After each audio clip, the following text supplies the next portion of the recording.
Eugene McCarthy would be the candidate that would bring an end to the Vietnam War. Ultimately, the traditionalists prevailed, not the youth movement. They nominated Herbert Humphrey, and ultimately he lost to Richard Nixon. So in this way, the youth movement ultimately did not succeed. The Vietnam War would go on for 4 more years. However, this baby boom generation began to feel its power as a result of the Vietnam War and the youth movement.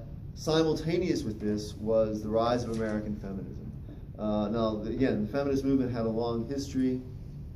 The earliest organization was the Seneca Falls Convention, 1869. Elizabeth Cady Stanton and other feminists argued for equality and rights for women, including the right to vote. And as early as 1870, the Wyoming Territory, later the state of Colorado, would be the first in the American West to acknowledge the right to vote. It was a pretty low stakes commitment because there were very few women in the American West in the 1870s, but it was an early commitment to women voting to try to attract women to the West, more families to settle.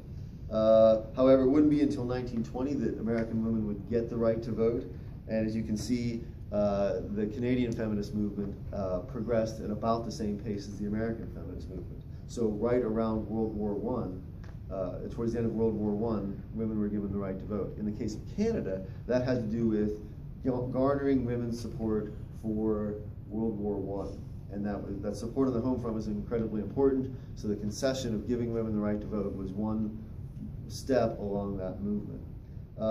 Important figures in the feminist movement: Betty Friedan wrote The Feminist Mystique in 1958, and Friedan basically argued that for many women, the traditional roles of homemaker were not enough, that women desired their own accomplishments apart from caring for a home and children and a husband, that they wanted their own accomplishments, and that was an emptiness in American society, that wasn't possible.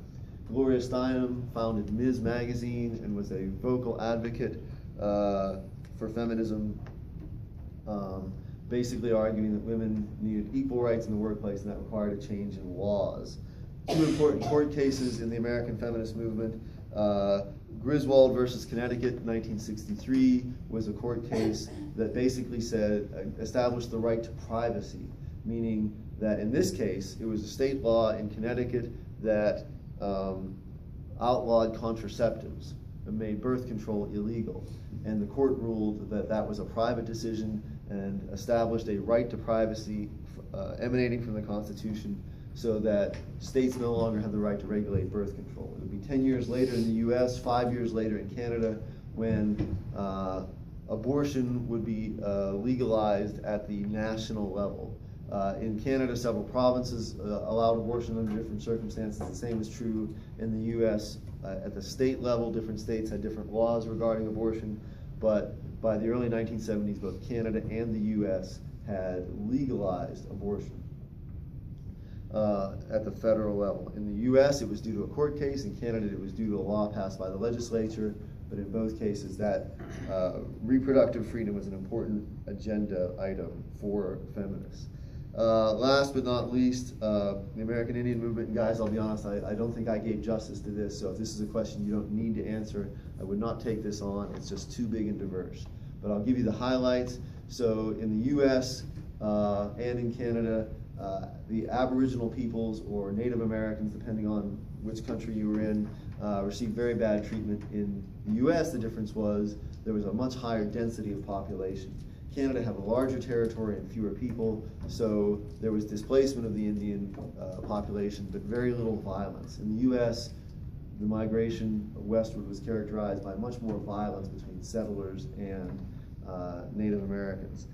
However, the results were similar. In the US, basically the Native Americans were displaced from their lands and given citizenship rights, but on reservations where their economic and social opportunities were limited. This spawned the birth of the American Indian movement, basically arguing that Native American people should be treated as separate nations within the United States. The United States never recognized that principle.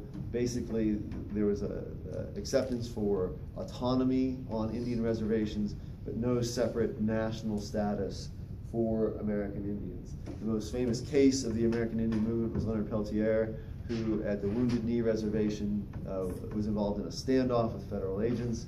3 federal agents were killed. There was an exchange of gunfire between the federal agents and the American Indian movement. Peltier was the only person convicted of murder, and he remains in prison today.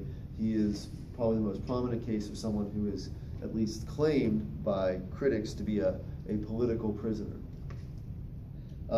In the case of Canada, several kind of factors coincided. One, we can go all the way back to the Proclamation of 1763. That was Great Britain's declaration that there would be no westward settlement in its western lands following the French and Indian War. That was an early effort to prevent conflict between settlers and Native Americans. Then going forward in the Canadian case, the British North America Act of 1867 basically gave Canada the authority to deal with its native peoples under home rule.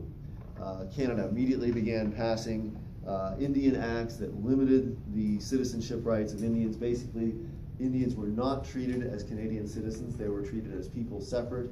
And if you asserted your rights as an Aboriginal person, you gave up all your rights as a Canadian, including the right to vote. So Aboriginal peoples in Canada would not have the right to vote until the 1960s.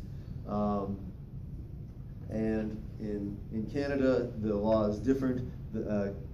Aboriginal peoples are recognized as separate nations within Canada. They don't have territorial rights in the sense that they don't have the right to become a separate state, but they are recognized as a nation independent from the nation of Canada. Okay, that was quick and dirty. Let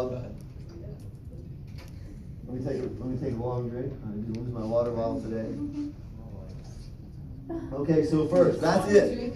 So that was a year of your life in probably about 22 minutes of tape. So maybe we just skip that and do those 22 minutes. You know, you save a year of sitting in history class. Yes. I wouldn't recommend that. You before that, Karen, you're good with that? No. Wouldn't quite do.